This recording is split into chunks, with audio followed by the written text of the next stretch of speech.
Today you are going to learn about the working of single phase AC generator. Here there are two parts in the AC generator. One is called rotor. On rotor, plenty of this is the core of the rotor portion on which the copper wire is wound on the rotor.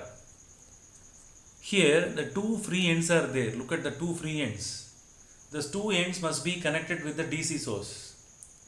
When DC source is connected, electricity source is connected, when current flows through the coil, what will happen? Here magnetic field will be created. So the magnetic field is created only in the rotor. With the help of the external energy, this rotor can be rotated. With the help of tidal energy or with the help of thermoelectric power, due to some other external energy, this rotor can be rotated. So when the rotor is rotated, what will happen? This one will become a rotating magnetic field. Actually, in the single phase AC generator, the rotating part is rotor. Are you clear? Here two poles are mentioned here, north pole and south pole. Here I have kept one pin, needle. That needle that shows the direction of the magnetic field. Look at the needle here. B is mentioned here. This is the direction of the magnetic field. It is going to be rotated. Are you clear? Look at the another part called stator. The stator is a rectangular coil in which the alternating current or EMF is going to be induced. It's a static part of the AC generator. It is not going to be moved. Are you clear? So this is the plane surface of the rectangular coil stator. Here I have mentioned the letter N. This is the normal of the plane of this stator.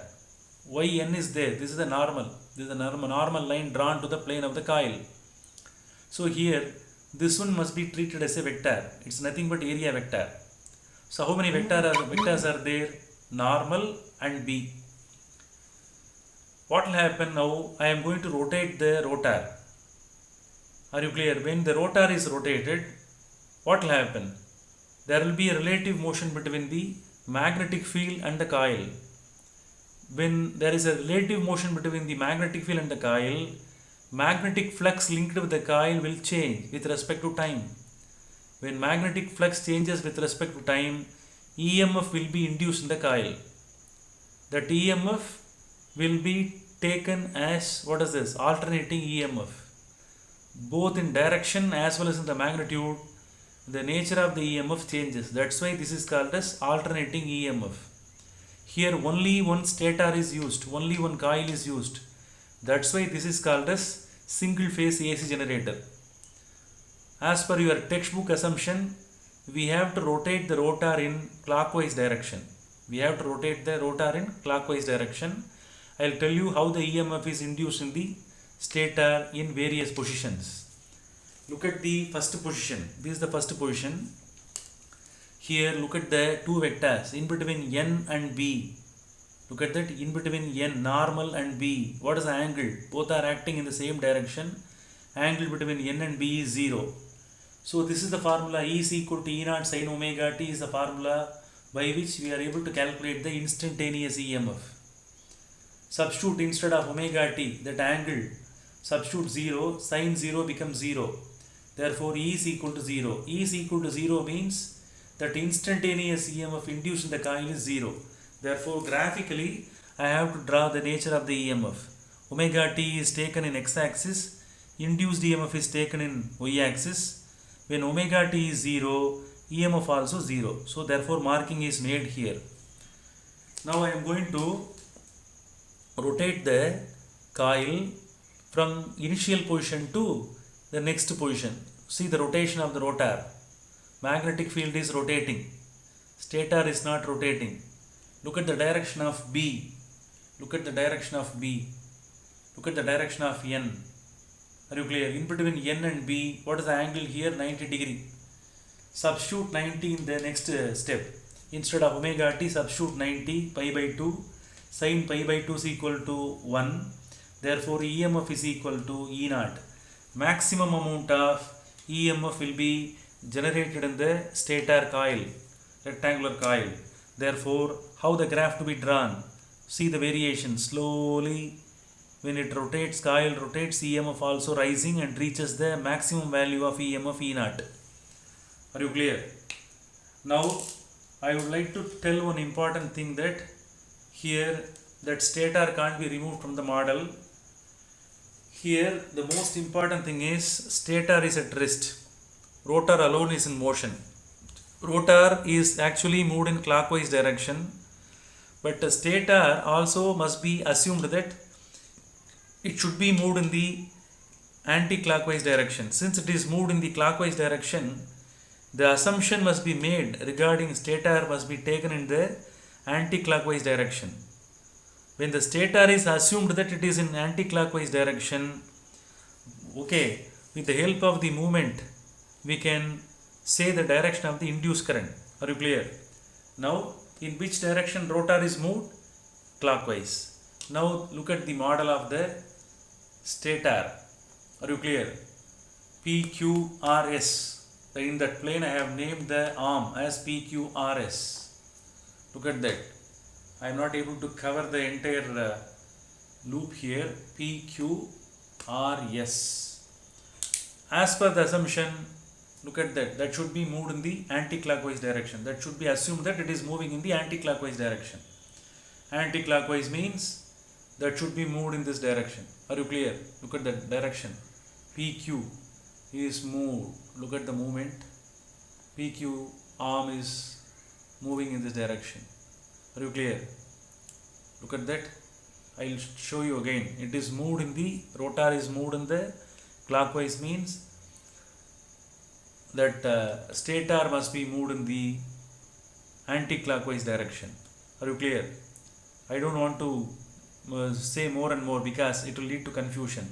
If it is assumed that if it is moved in the anti-clockwise direction, what will happen? If you apply Fleming left hand rule, the flow of current, that one will takes place in this direction.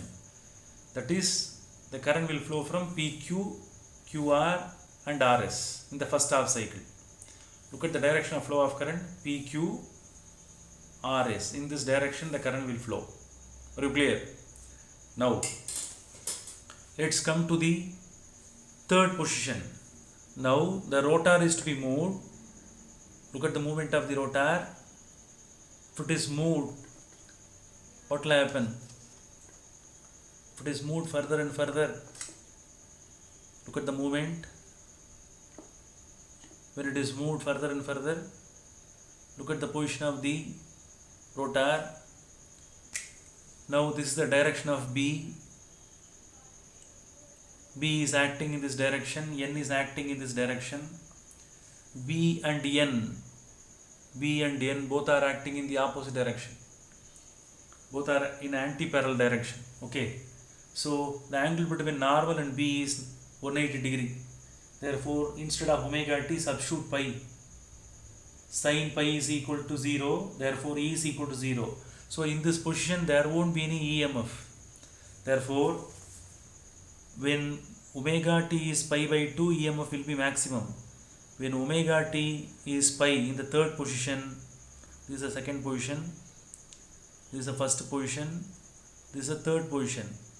When it reaches the third position, what happens? The EMF value becomes 0. How the graph to be connected? It should be connected like this. So in this third position there won't be any EMF. Understood? Now I am going to rotate the rotor into the fourth position. Look at that. Look at the movement of the rotor. Slowly I am moving. When it is moved, this is the position of the rotor. Rotor is moved to the fourth position. This is the direction of B. This is the direction of N. Tell me, is it clear? The rotation of the rotor with respect to the normal, the rotor is moved through an angle of 270 degree. Right from here it is rotated through an angle of 270 degree. That is 3 pi by 2. Are you clear? So when it is rotated through an angle of 3 pi by 2, substitute instead of omega t, substitute 3 pi by 2. Sin 3 pi by 2 is equal to minus 1. Therefore, E is equal to E naught. E is equal to minus E naught. So that negative sign, it shows that the direction of the induced EMF is changed. It is moving from positive direction to negative direction. It reaches the negative peak. Are you clear? So I have to switch over from this position to this position, fourth position. Look at that. Now slowly the EMF increases in negative direction. Finally it reaches minus E naught. In which position? In the fourth position. Are you clear? So here the direction is changing. Now again I would like to show this stator coil. So in the second half cycle, what happens now? That the current, it is flowing from S to R, R to Q, Q to P. That is SRQP. In this direction, the current is flowing. Are you clear? To SRQP. In this direction, the current is flowing. Here the direction of the current is altered. Previously, the current was flowing from PQRS. Now the current is flowing in the opposite direction, SRQP. Again, I would like to show you now. In the first half cycle, the current was flowing in PQRS direction. Are you clear? Understood?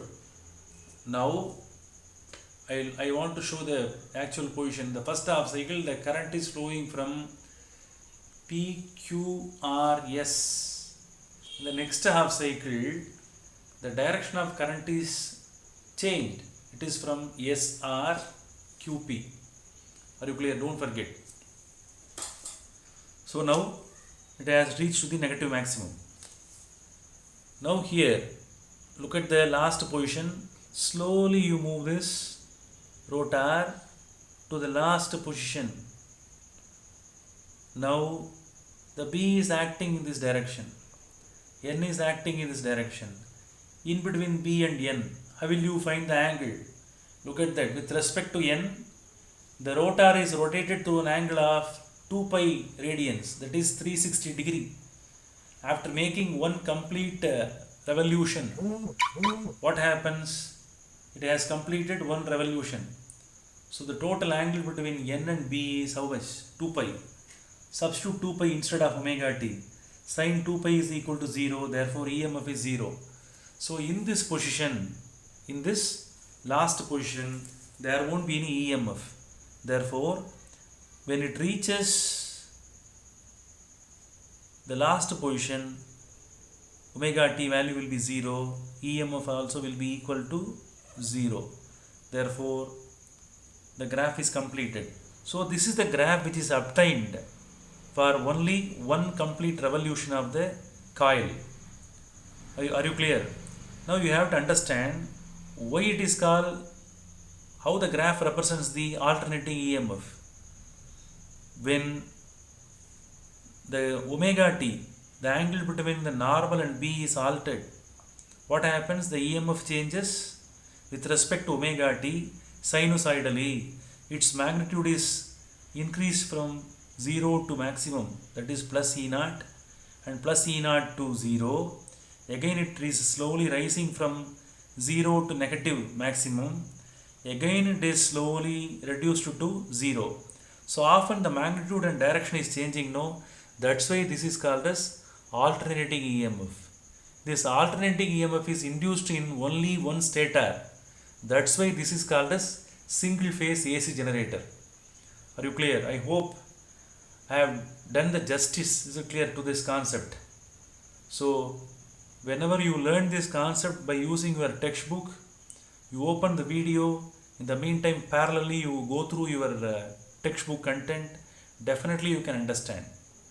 With the help of the textbook content alone, you can't understand the concept. By using this model, you can understand it very well. Step by step I have explained. Utilize this video in a proper form. Okay, thank you.